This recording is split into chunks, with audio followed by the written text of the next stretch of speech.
Boy runs into huge box on doorstep in the winter cold. Hears loud cry from inside. A little boy stops in his tracks when he answers the doorbell and discovers a box on the doorstep with a crying baby inside, but who had mercilessly abandoned the child out there in the cold, let alone in a box. When Kevin Anderson turned 6, he asked his parents to give him something that left them awestruck. "Mommy, Daddy," he said, "do you promise me that you will get me what I want for my birthday?" "Sure, honey," his mother, Caroline, said. "What exactly do you want?" "Well, I think I know it," his father, Andrew, guessed. "Isn't it the latest Transformers collection? I know Kevin wants that." "No, Daddy," Kevin giggled. "I want a little baby. Paul told me that when his sister was born, his parents said she was a gift from God. Can you please ask God to give me a little sister too? Even a little brother is okay." Before we continue, please take some time to subscribe to Dailydose, like and share this video with your friends. It might brighten their day and inspire them to do good. Also keep watching because an important lesson awaits at the end of the video. His parents exchanged a quick look, their faces flushed with embarrassment. Caroline and Andrew had decided to expand their family once they had a larger house, but when Kevin suggested having a younger sibling, they couldn't help but smile shyly at the boy. "All right, Kevin," his father said. "You know there is a way by which God can answer your wishes." "Really?" "Yes, honey. All you need to do is write a letter to him. Maybe ask Santa for a little help. He's quite close with God." To little Kevin, it sounded pretty convincing, and he was relieved that his father's idea would work. So that year, at Christmas, Kevin wrote his first letter to Santa to help him convince God to send him a little sister or brother soon. Little did the boy know that God would answer his prayers far too soon. One wintry evening, Kevin was about to leave the house to play with his friends when his doorbell rang. "Andrew, could you please check who's there?" Caroline asked from the kitchen where she was baking cookies. Andrew, who was busy looking for something in his closet, asked Kevin to check the door. "Kevin, can you please check the door? Honey, Daddy will be there in a minute." "Okay, Daddy," the boy replied, running to the door, but when he answered it, he was baffled. There wasn't anyone standing at their doorstep, but there was a huge brown box. He tried lifting it to bring it inside, but as he shook it a little, a loud crying sound came from within it. Kevin took a step back from the box, terrified, but the crying continued. When he finally opened it, he couldn't believe his eyes when he saw a baby inside, wrapped in a thin rag. He dashed to his parents with the baby in his arms. "Mommy, Daddy, God answered my prayer. Look, it's a baby." Having just entered the living room, Andrew froze in place when he saw the child in Kevin's arms. Caroline, too, wondered about the crying sound from the living room and gasped when she arrived and saw Kevin holding a baby. "Where did you find the baby, honey?" she asked, worried. "There was a box on our doorstep, Mommy. I am so happy that God sent me a sibling."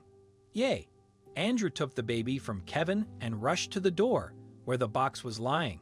He looked around to see if the person who'd left the box and the baby was still there, but all he saw was thick snow that had enclosed the entire area. "There's no one there," he said when he returned. "What should we do now?" Caroline took the baby in her arms, and as she rocked the child to stop the crying, she sensed the little one was running a temperature. "Honey," she told Andrew, "I think we should take the child to a hospital. We need to get the baby checked." With that, Andrew and Caroline decided to visit the hospital and asked their neighbor, Mrs. Clemens, to look after Kevin while they were away. The doctor said the baby had a fever because of being left in the cold, and they would keep her under observation for a while. "Your daughter will be here for a while, Mr. and Mrs. Anderson. Before we admit her, please complete the formalities at the reception desk." Andrew and Caroline looked at each other. They couldn't just write it in the form that they were the child's parents. They needed to inform the cops about it, so they did.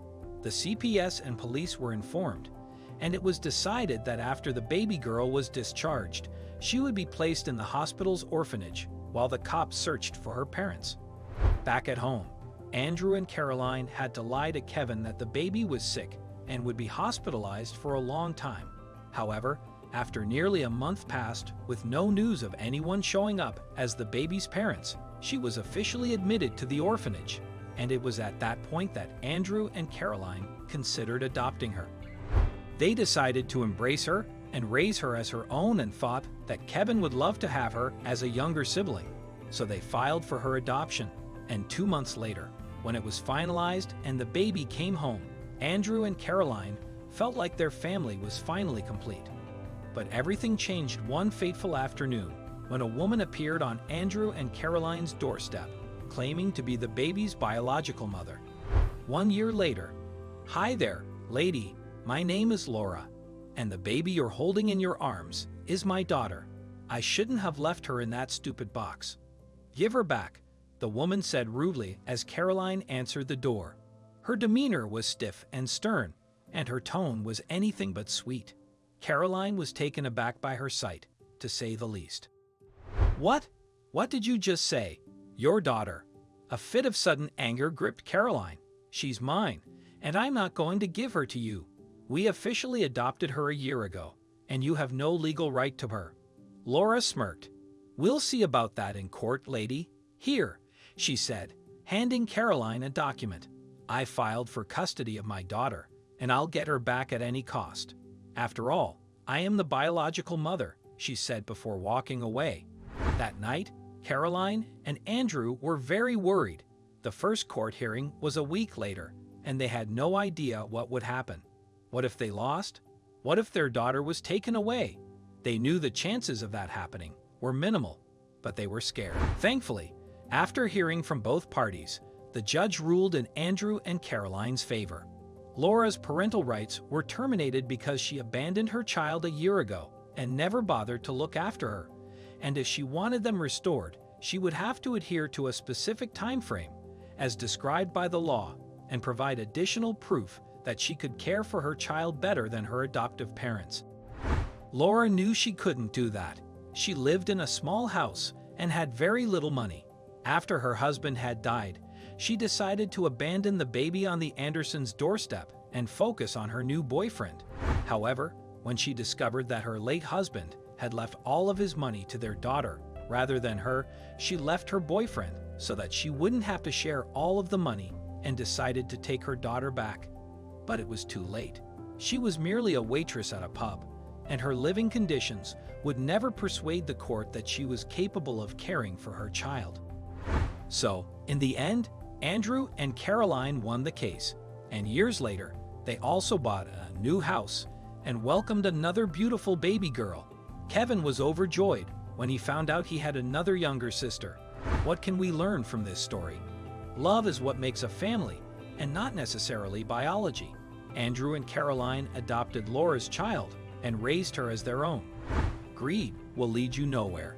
Laura first abandoned her baby to enjoy life with her new boyfriend, and later, to obtain all of her husband's money, she left her boyfriend. In the end, she ended up with nothing.